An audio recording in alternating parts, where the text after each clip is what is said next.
anybody. They have never been number one in the preseason polls until this year. Like, that is just unbelievable to think about.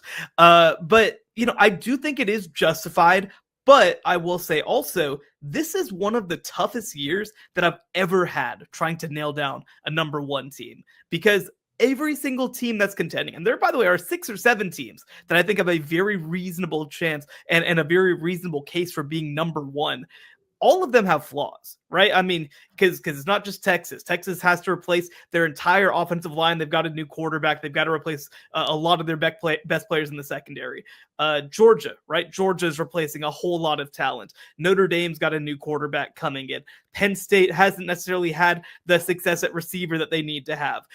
Oregon is replacing the vast majority of their talent. So, like, you go down and down the list, and there isn't, to me, a consensus number one team. By the way, Ohio State also, I mean, they're replacing their entire defense, stacked with players who are playing in the NFL right now. So, like, there isn't an obvious team to be consensus number one. I think that Texas is as good a choice as any for a couple of reasons. One, defensively, they lose some guys on the back end, but on the front end, they should have the best front seven in all of college football. Anthony Hill at linebacker, Colin Simmons at edge rusher, I think, is going to be a first-team All-American this year.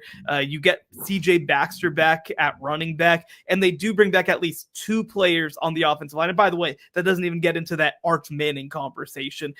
So I think that this is a team that you have a lot of faith in. They're the only team in college football over the last 2 years to be in the national semifinals each of the past 2 seasons.